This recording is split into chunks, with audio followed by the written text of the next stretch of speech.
I teach with permission. I'll use my wife's example. Miguel, you're my husband, not my teacher. And it's true. Like the people who come to give me a lecture, come listen to me give a lecture, they give me permission to share what I know for that hour and a half, or 2 hours. After that, the permission is revoked. That's because I respect them. I respect their capacity to say yes and no. That's the thing. When I say I only control to the tips of my own fingers, I only control my perception, I only control my will, I don't control yours, nor do I control your perception, it's because I respect you. I respect you to make your own choices. And I also respect you to experience the consequences of your own choices. Pity says, poor you, let me carry it for you. Let me assume responsibility for you, because you can't do it. When that happens, I'm no longer respecting you, because I don't think you can do it. So I'm going to have to do it for you. I'm going to carry the weight. I'm going to carry this responsibility. That's when I assume it. I'm taking it personally. That's one of the agreements is. To not take it personally simply is to not assume responsibility for anyone else's will. To not have pity on them. But compassion.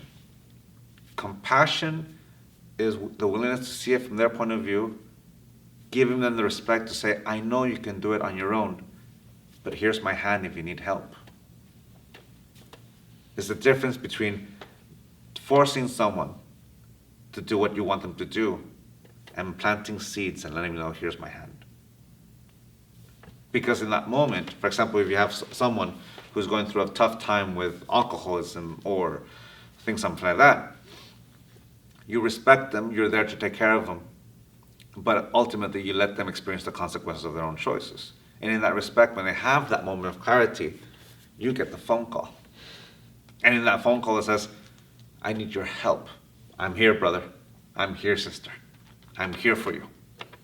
That's the difference between poor you, look at that choice, let me think for you. At that point, I've imposed my will, I've subjugated yours. And that's not respect.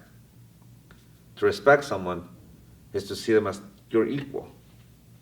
And the reason why they're your equal is because they're alive at the same time as you are. That's it.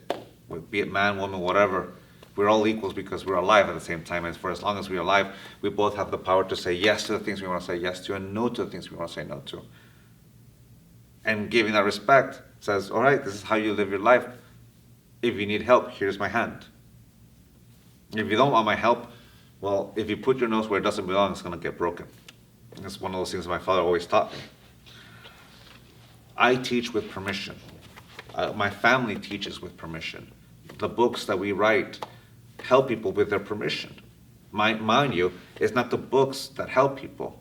Their books are there to give information, but the aha is theirs. That aha moment, a moment of clarity is theirs, not ours, it's theirs. And they decide to run with it or not. That's why it's so powerful. That's why we celebrate it. That's why we're so grateful. We don't force anyone to do the 4 agreements. That's why it's not called the 4 rules or the 4 laws. It's the 4 agreements. You're willing to say yes to it. That's the difference between the 4 conditions. The 4 conditions takes away will. The 4 agreements, here's your will. And I'm so grateful that you said yes. So one should never underestimate the power of planting seeds. The little things that in that moment of doubt, they'll hear a voice, and that voice will blossom when they get it. And they say, oh, I see it in my life. And it's empowering because it's not me telling them what to do.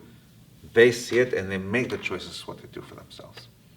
So yes, there's people in our life that are, and trust me, I have a lot of people in my family and my extended family that they're going through all their ups and downs. And whenever they ask of me something, I answer. If they're not asking of me, I won't say anything. But I let them know that my hand is there if they need help.